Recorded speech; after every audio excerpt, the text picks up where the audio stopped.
Hi ಸ್ನೇಹಿತರೆ, ಮತ್ತೊಂದು ಅದ್ಭುತವಾದಂಥ ಮಾಹಿತಿ ನಿಮಗೋಸ್ಕರ ತರ್ತಾ ಇದ್ದೀನಿ. ಈಗ ಆಲ್ರೆಡಿ ತಾವೆಲ್ಲರೂ ಕೂಡ ತಮ್ಮ ಇಲ್ಲಿ ನೋಡಿರ್ತೀರ, ಪಶ್ಚಿಮ ರೈಲ್ವೆಯ ವಿವಿಧ ಹುದ್ದೆಗಳ ನೇಮಕಾತಿ ಪರೀಕ್ಷೆ ಅಂತೂ ಇಲ್ಲವೇ ಇಲ್ಲ, ನೇರ ನೇಮಕಾತಿ.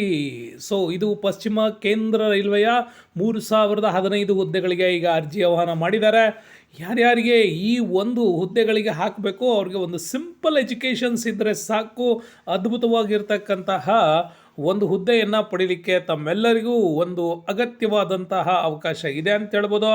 ಮಾಹಿತಿಯನ್ನು ಪಡಿಬೇಕು ಅಂತಂದರೆ ಸ್ಫೂರ್ತಿ ಅಕಾಡೆಮಿಯನ್ನು ಸಬ್ಸ್ಕ್ರೈಬ್ ಮಾಡ್ಕೊಳ್ಳಿ. ಹಾಗೆ ಕಾಣುವ QR ಕೋಡ್ನ ಸ್ಕ್ಯಾನ್ ಮಾಡಿಬಿಟ್ಟು ಈ ಚಾನಲ್ನ ಡಿಜಿಟಲೈಸ್ ಮಾಡೋದಕ್ಕೆ ತಾವು ಕೂಡ ಧನ ಸಹಾಯ ಮಾಡ್ತೀರಾ ಅಂತ ಹೇಳ್ತಾ ಬನ್ನಿ ವಿಡಿಯೋನ ನೋಡೋಣ. ನೋಡಿ, ಈ ವಿಚಾರ ಇಷ್ಟೇ. ಪಶ್ಚಿಮ ರೈಲ್ವೆಯಲ್ಲಿ ಈ ವಿವಿಧ ಹುದ್ದೆಗಳ ನೇಮಕಾತಿಗೆ ಒಂದು ನೇರ ನೇಮಕಾತಿಯನ್ನು ಮಾಡಬೇಕು ಅಂತೇಳಿ ತೀರ್ಮಾನ ತೊಗೊಂಡಿದ್ದಾರೆ. ಇದಕ್ಕೆ ಬೇಕಾಗಿರ್ತಕ್ಕಂಥ ವಿದ್ಯಾರ್ಹತೆ ಕೇವಲ 10th ಮತ್ತು ITI. ಓಕೆ, ನೀವು ITI ಮತ್ತು 10th ಪಾಸ್ ಆಗಿದ್ದರೆ ಈ ಹುದ್ದೆಗಳಿಗೆ ನೇರವಾಗಿ ನೀವೆಲ್ಲ ಅಪ್ಲಿಕೇಶನ್ಸ್ ಹಾಕ್ಬೋದು. ಪಶ್ಚಿಮ ಕೇಂದ್ರ ರೈಲ್ವೆಯ ವಿವಿಧ ಡಿವಿಷನ್ಗಳಲ್ಲಿ ಖಾಲಿ ಇದೆ. ಅದರಲ್ಲಿ ತರಬೇತುದಾರರ ಹುದ್ದೆಗಳ ಭರ್ತಿಗೂ ಕೂಡ ಮತ್ತು RRC ಅಧಿಸೂಚನೆಯನ್ನು ಹೊರಡಿಸಿದೆ. ಈ ಹುದ್ದೆಗಳಿಗೆ SSLC ಜೊತೆಗೆ ITI ಪಾಸಾದವರು ಅರ್ಜಿಯನ್ನು ಸಲ್ಲಿಸ್ಬೋದು. ಈ 2 ಶೈಕ್ಷಣಿಕ ಹಂತದ ಅಂಕಗಳನ್ನು ಪರಿಗಣಿಸಿ ಅಭ್ಯರ್ಥಿಗಳನ್ನು ಆಯ್ಕೆ ಮಾಡಲಾಗ್ತದೆ. ನೆನ್ಪಿಟ್ಕೊಳ್ಳಿ, SSLC ಜೊತೆಗೆ ನೀವು ITI ಪಾಸಾಗಿರಬೇಕು ಅಂಥವರು ಇದಕ್ಕೆ ಅರ್ಜಿಯನ್ನು ಹಾಕ್ಬೋದು. ITI ಮಾಡ್ಕೊಂಡವರೆಲ್ಲ ಊರಲ್ಲಿ ಇನ್ನೇನು ನಮಗೆ ಕೆಲಸ ಇಲ್ಲ, ಆಗಿಲ್ಲ, ಹೀಗಿಲ್ಲ, ನೀವು ಹೋಗಿದ್ದೆ ಇಂಡಸ್ಟ್ರಿಯಲ್ ಟ್ರೈನಿಂಗ್ ಇನ್ಸ್ಟಿಟ್ಯೂಟ್ಗೆ, ಮತ್ತು ಟ್ರೈನಿಂಗ್ ತೊಗೊಂಡು ನೀವು ಇನ್ನೇನೋ ಕೆಲಸ ಮಾಡಿದ್ರೆ ಅದಾಗೋದಿಲ್ಲ. ಇಂಥ ರೈಲ್ವೆ ನೇಮಕಾತಿಗಳಿಗೆ ಹಾಕಿ 7th ಪೇ ಸ್ಕೇಲ್ಗಳನ್ನು ಎಂಜಾಯ್ ಮಾಡಿ.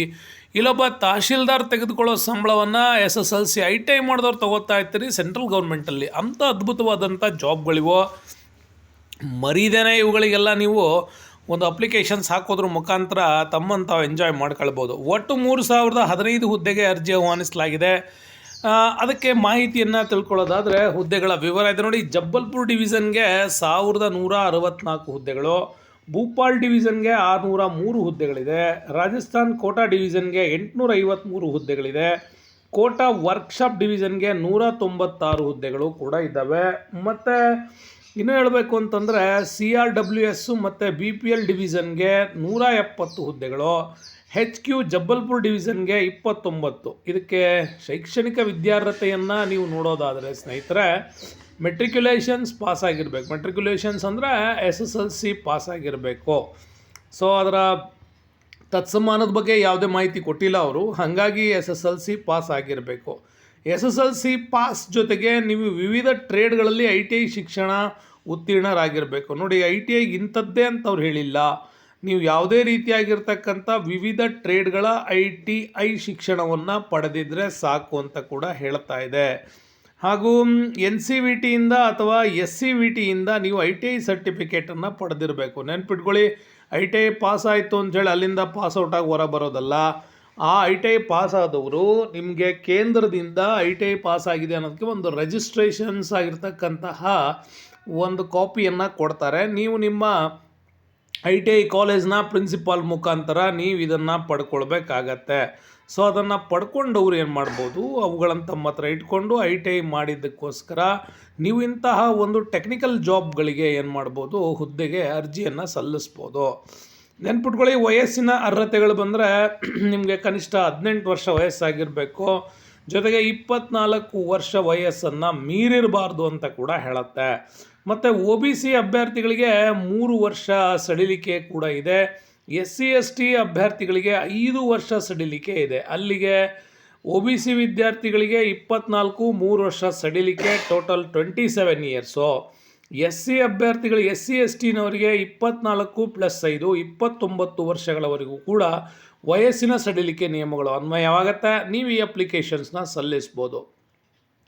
ಆನ್ಲೈನಲ್ಲಿ ಅಪ್ಲಿಕೇಶನ್ ಸಲ್ಲಿಸಲಿಕ್ಕೆ ಪ್ರಾರಂಭದ ದಿನಾಂಕ 15/12/2023 ಇದೆ.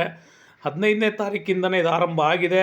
ಆನ್ಲೈನ್ ಅಪ್ಲಿಕೇಶನ್ ಸಲ್ಲಿಸಲಿಕ್ಕೆ ಕೊನೆ ದಿನಾಂಕ ಇದೆ ಜನವರಿ 14, 2024 ರಾತ್ರಿ 11:59 ಅಂತ ಕೂಡ ಹೇಳ್ತಾರೆ. ನೆನ್ಪಿಟ್ಕೊಳ್ಳಿ, 14ನೇ ತಾರೀಕು ಜನವರಿವರೆಗೂ ಕೂಡ ನಿಮಗೆ ಅಪ್ಲಿಕೇಶನ್ ಸಲ್ಲಿಸೋದಕ್ಕೆ ಅವಕಾಶ ಇದೆ. ಅಪ್ಲಿಕೇಶನ್ ಶುಲ್ಕಕ್ಕೆ ಮಾಹಿತಿ ಬಂದರೆ ಸಾಮಾನ್ಯ ವರ್ಗ ಮತ್ತು OBC ಇತರೆ ಹಿಂದುಳಿದ ವರ್ಗಗಳಿಗೆ ಅರ್ಜಿ ಶುಲ್ಕ 100 ರೂಪಾಯಿ ಇದೆ. SC ST ಮತ್ತು PWD ಮಹಿಳಾ ಅಭ್ಯರ್ಥಿಗಳಿಗೆ ಯಾವುದೇ ರೀತಿಯಾಗಿರ್ತಕ್ಕಂಥ ಶುಲ್ಕ ಇರೋದಿಲ್ಲ, ಅವರಿಗೆ ಶುಲ್ಕ ವಿನಾಯಿತಿ ಇದೆ ಅಂತ ಕೂಡ ಹೇಳ್ತಾ ಇದೆ.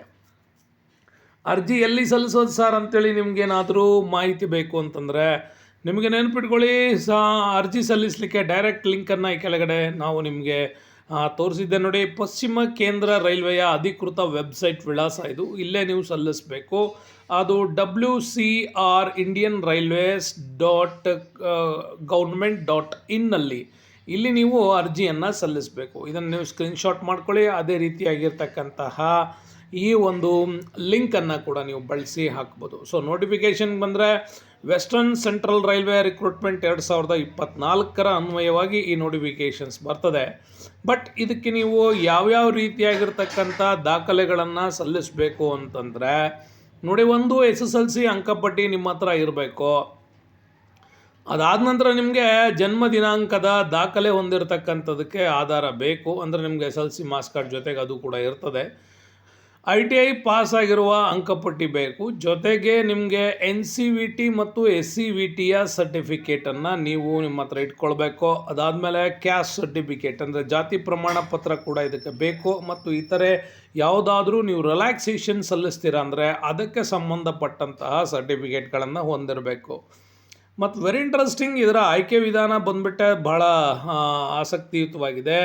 SSLC ಪರೀಕ್ಷೆಯಲ್ಲಿ ತೆಗೆದುಕೊಂಡ ಒಟ್ಟು ಅಂಕಗಳ 50% ಅಂಕಗಳನ್ನು ತೆಗೆದುಕೊಳ್ತಾರೆ ಮತ್ತು ITI ಅರ್ಹತೆಯ 50% ಅಂಕಗಳನ್ನು ಪರಿಗಣಿಸ್ತಾರೆ. ಅದು 50, ಈ ಕಡೆ 50, ಈ ಎರಡನ್ನೂ ತೆಗೆದುಕೊಂಡ್ಬಿಟ್ಟು ಅರ್ಹತಾ ಪಟ್ಟಿಯನ್ನು ಬಿಡುಗಡೆ ಮಾಡಲಾಗತ್ತೆ. ಹಾಗಾಗಿ ITI ಮಾಡಿದವರು 50% ಅಂಕವನ್ನು SSLC ಜಾಸ್ತಿ ತೆಗೆದುಕೊಂಡವರು ನೀವಿಬ್ಬರು ಏನಾದರೂ ಮನ್ಸು ಮಾಡಿದ್ರೆ ಈ ಥರದ ಹುದ್ದೆಗಳಲ್ಲಿ ನೇರ ನೇಮಕಾತಿಗೆ ಅವಕಾಶ ಇರ್ತದೆ.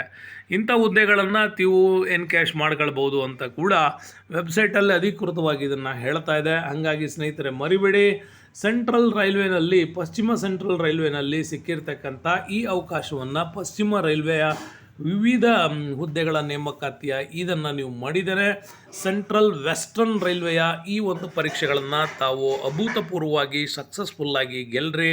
ಮುಂದಿನ ಮತ್ತು ಮಾಹಿತಿ ಬೇಕು ಅಂದರೆ ಸ್ಫೂರ್ತಿ ಅಕಾಡೆಮಿನ ಸಬ್ಸ್ಕ್ರೈಬ್ ಮಾಡಿಕೊಂಡ್ರೆ ಮಾತ್ರ ಈ ಥರದ ಅನೇಕ ಹುದ್ದೆಗಳ ನೇಮಕಾತಿಯನ್ನು ನಿಮಗೆ ಯಾರಾದರೂ SSLC ITI ಮಾಡಿದವರು ಇದ್ದರೆ ಅವ್ರಿಗೂ ಕೂಡ ಈ ಮಾಹಿತಿಯನ್ನು ತಿಳಿಸೋದ್ರ ಮುಖಾಂತರ ನೀವು ಅವ್ರ ಬಾಳಿಗೆ ಹೆಲ್ಪ್ ಮಾಡ್ಬೋದು ಅಂತ ನನಗೆ ಅನಿಸುತ್ತೆ. Thank you, bye.